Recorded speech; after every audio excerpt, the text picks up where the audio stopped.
시황맨의 주식 이야기 주간 증시 브리핑 방송 시작하겠습니다. 이 방송은 이제 오늘이 첫 번째인데, 한 주간에 있었던 증시를 좀 정리를 해보고, 다음 주에 핵심 포인트가 뭔지를 좀 짚어보겠습니다. 그러니까 처음 하는 첫 회다 보니까, 좀 오늘은 최대한 좀 심플하게, 간단하게 이제 좀, 누구나 알 수 있는 내용들 중심으로 간단하게만 정리를 하고요. 이후에 조금씩 진행되면서 내용들을 좀 보강하는 방식으로 또 진행하겠습니다. 우선 첫 번째, 이제 지난 한 주 증시를 좀 정리를 해보면, 첫 번째는 전 세계 증시가 다 올랐거든요. 그러니까 대부분 증시가 2주 연속해서 상승을 했는데, 제가 이제 파월은 비둘기다, 그걸 좀 넘어서서 파월을 저는 인둘기라고 표현을 하거든요. 그러니까 인둘기 파월 효과가 이어졌다. 그 어떤 금리라든가 이런 긴축 정책에 대해서 유연하게 대응하겠다, 이런 어떤 언급을 하고 나서 시장이 좀 안도를 하면서 이 분위기가 이제 주식시장을 계속해서 끌어올리는 역할을 좀 했고요. 그 다음에 이제 우리나라에서는 방역이 일부 완화되는 조짐이 좀 있다. 그러니까 물론 이제 완전히 완화된 건 아니지만, 카페라든가 아니면 식당 영업 시간을 좀 늘리고, 그러니까 또 백신 접종 완료자를 이제 대상으로 국한하긴 했습니다만, 어쨌든 모임 참여 가능 사람들을 또 늘렸잖아요. 그러니까 이런 부분들이 이제 만약에 방역 강화가 장기화됐을 때 경제 지표가 좀 꺾이는 거 아니냐, 내수시장에 좀 문제 생기는 거 아니냐, 이런 어떤 걱정이 좀 일부 있었는데, 이런 걱정을 좀 완화시켜주는 그런 역할이 됐다라는 점, 이것도 이제 하나의 어떤 중요한 변수였고요. 또 하나는 수급에서는 지난주에 외국인들이 2조 원 이상 순매수를 했죠. 물론 카카오뱅크 블록딜이 지금 포함이 돼 있기 때문에 그 부분을 좀 빼야 되는데, 그거를 뺀다 하더라도 어쨌든 외국인들이 지난주에 순매수로 돌아섰거든요. 그래서 외국인들이 혹시 이번 달에 완전히 매수로 돌아설지, 올해 이제 4월에 반짝 한번 매수하고 나서는 좀처럼, 작년도 이후에 외국인들이 순매수, 월 단위로 순매수한 게 몇 번 안 되잖아요. 그래서 아직 초반이라서 이게 이제 그대로 갈지는 모르겠습니다만은, 그러니까 외국인들의 매수가 들어왔다라는 점, 일단 지난주만 국한해서 본다라면 이제 그게 좀 특징이었고, 또 하나는 코스피가 2주 연속해서 올라갔다라는 점, 다음에 이제 코스닥은 11연속해서 상승을 했는데, 이 연속 상승 이후에 이제 코스닥이 어떻게 가는지도 되게 중요한데, 그건 제가 잠시 후에 또 데이터를 보여드리면서 이제 설명을 드리겠습니다. 어쨌든 주요국 증시 대부분 다 2주 연속 올랐고, 코스피가 S&P 500보다 더 올랐고, 코스닥이 나스닥보다 2주 연속해서 더 강했습니다. 미증시 대비 우리 증시가 더 강하게 움직였다라는 점도 지난주 우리 증시의 또 특징적이었고요. 그 다음에 또 주목해 볼 만한 게 환율. 이제 한때 원달러 환율이 1,200원 간다라는 이야기도 있었잖아요. 근데 환율이 떨어졌죠. 그러니까 1% 이상, 이제 한 주 사이에 1% 이상 빠졌다라는 점. 그래서 당장은 1,200원까지 가기는 쉽지 않을 것 같다, 이런 분위기가 좀 많이 있거든요. 그래서 환율이 계속 빠진다면 외국인들 매수가 또 들어올 수 있기 때문에 좀 의미가 있었습니다. 그래서 환율도 상당히 중요한 어떤 지난주 변수 중에 하나였다. 그래서 파월 효과, 그다음 외국인들이 매수했다, 증시는 계속 올랐다, 환율이 떨어졌다. 이게 이제 지난주 증시를 시황적인 측면에서 요약할 수 있는 그런 상황이었고요. 그 다음에 이제 수급을 보면 업종 수급입니다. 그러니까 지난주 외국인 기관이 뭘 그렇게 열심히 샀나 이렇게 봤더니, 외국인 투자자들 매수했던 종목, 기관이 매수했던 종목, 그러니까 외국인들은 삼성전자, 네이버, SK하이닉스, SK바이오사이언스, 카카오, 포스코, 기아 이런 거 매수했고요.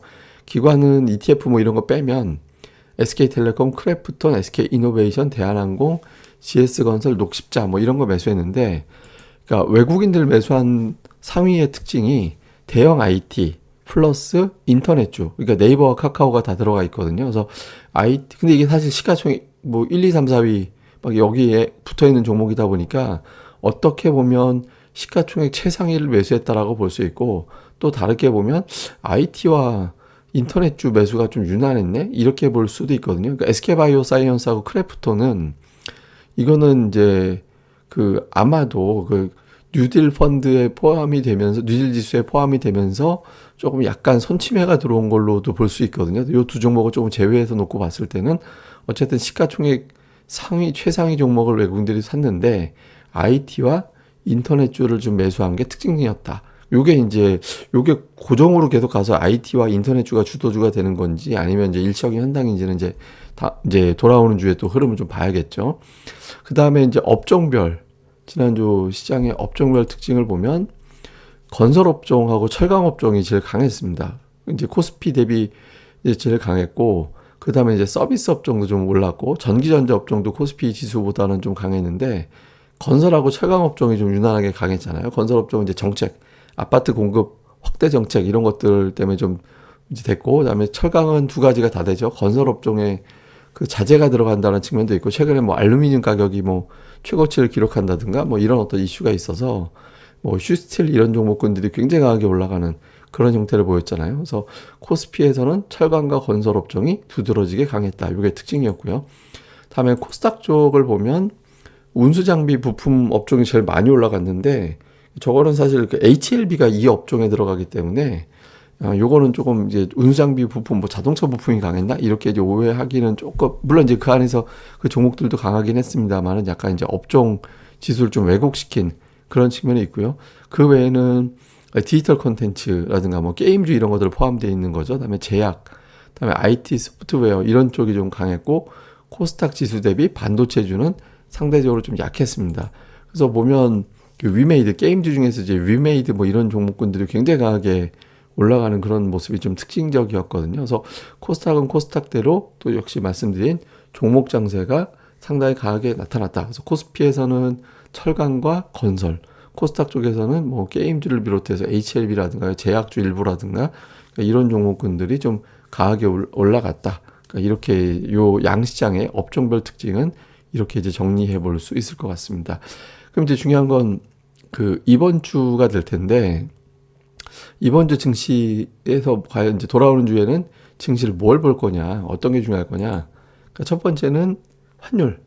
예, 그러니까 이게 지금 환율이 왜 중요하냐면, 환율이 안정이 될 때 증시가 강세를 보이고 외국인들의 매수가 이어질 수 있거든요. 지금 지난주에 지수 상승폭 대비 외국인들의 실질 수익률은 50% 정도 더 나왔어요. 예를 들어서 지수가 2% 올라갔다면 달러 차트로 놓고 보면 3%가 올라간 거거든요. 환율이 그렇게 움직이게 되면서. 그래서 실제로 외국인들은 이제 보여지는 것보다 훨씬 더 좋은 어떤 성과를 낸 한 주였거든요.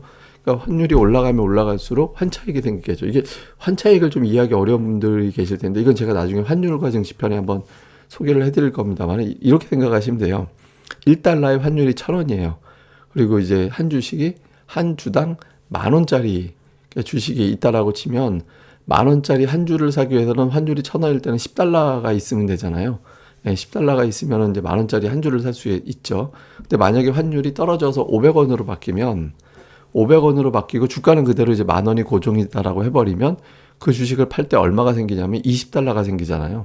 예, 환율이 내려가면 그래서 환차익이 생기는 거거든요. 그래서 외국인들 환율이 떨어지는 장이 외국인들한테는 좀 유리한 그런 모습을 보이게 되죠. 그래서 환율이 내려가는 환경이 외국인들의 참여도가 올라가는 거고, 또 뭐 외국인들이 매수하니까 환율이 떨어지겠죠. 그러니까 그리고 우리나라에 들어오는, 이제 우리나라에서 돌아다니는 돈이 늘어나는 게 되거든요.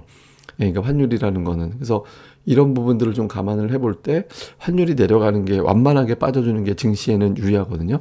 요게 이제 하나의 어떤 포인트가 될 거고, 다음에 또 하나는 삼성전자는 증시에 힘을 실어줄 거냐 이거죠. 그러니까 제가 이제 그 팟캐스트에서도 몇 번 소개를 해드렸습니다만은, 그 삼성전자가 주도주가 되기보다는 응원단장 역할을 해주는 게 가장 시장이 좋다라는 말씀을 드리잖아요. 그러니까 삼성전자가 압도적으로 강한 장이 돼버리면 삼성전자만 강세를 보이는 장이 돼서 그것도 또 재미가 없거든요. 근데 삼성전자가 빠지지 않고 그냥 지수를 끌어주는 역할 정도를 해주면, 삼성전자가 지수를 끌어주면서 투자들이 자신감이 생겨서 다른 종목군 쪽으로 해서 막 수익률 게임을 벌이는, 지수 올라가는 장이니까 안심하고 수익률 게임 벌일 수 있잖아요.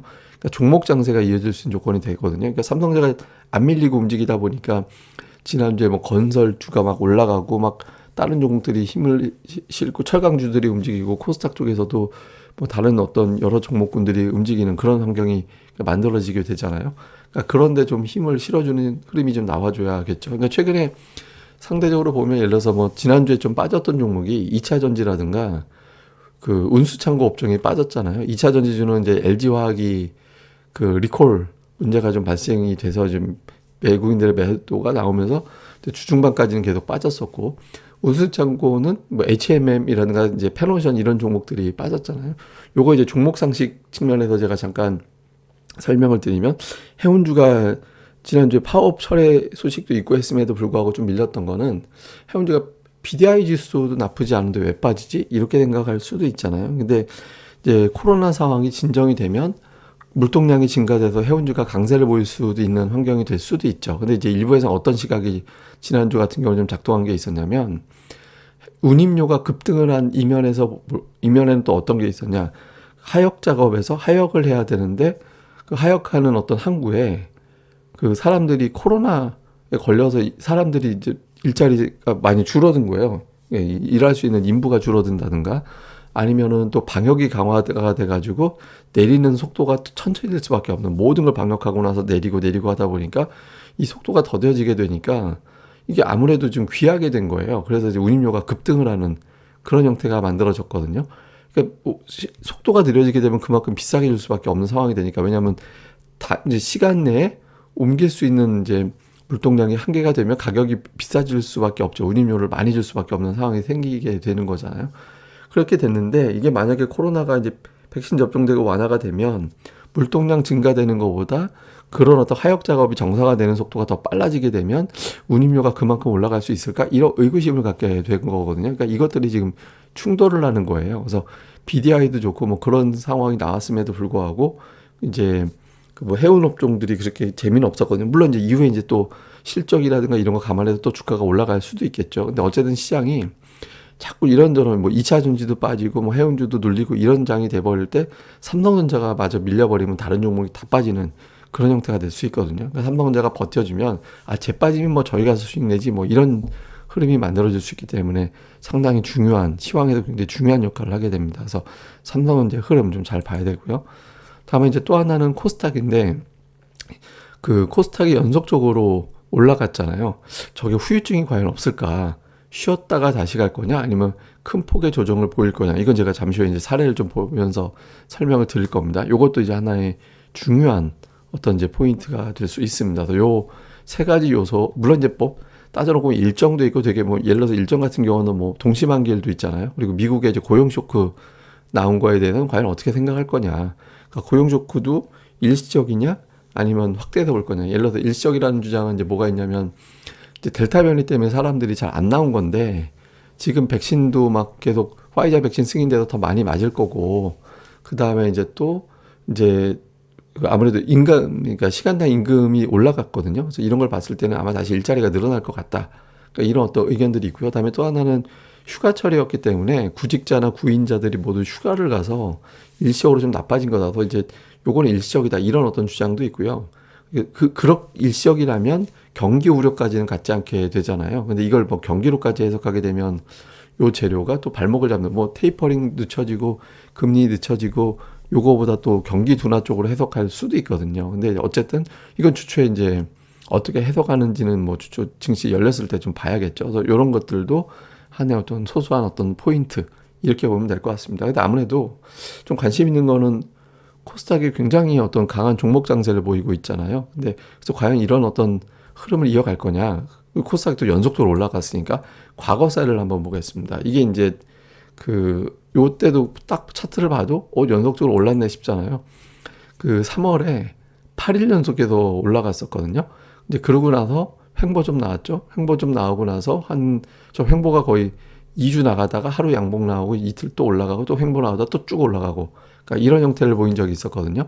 그러니까 8일 연속 상승 이후에 횡보 후에 또 2차 올라간 그런 사례가 있었죠. 근데 이제 잘 보시면은 그 전에 증시가 확 빠졌다가 이제 올라가면서 반등하면서 했기 때문에 이제 요거는 빠진 게 있으니까 이제 더 올라갈 거리가 좀 있었겠죠. 그런 측면이 좀 있었고, 또 하나의 사례는 뭐냐면, 요거는 이제 작년도 11월 8일 연속해서 올라갔다가 이제 하루 쉬고 또 9일 연속해서 올라가고, 그러니까 이렇게 되면서 그 18일 동안에 17일이 올라가는 그런 강세 흐름이 나온 적이 있었거든요. 근데 그 이후 보시면 큰 음봉 한번 맞고 또 한 조금씩 이제 빠졌다가 21선 부근에는 더 이상 빠지지 않고 있다가 이제 그 다음에 재차 또 밀고 올라가고, 그러니까 이런 형태를 보인 적이 있었거든요. 그럼 여기서 우리가 언뜻 보기에 올라가면 그냥 좀 연속적으로 올라가면 그냥 쉬었다가 계속 가나 보다, 이렇게 착각할 수도 있잖아요.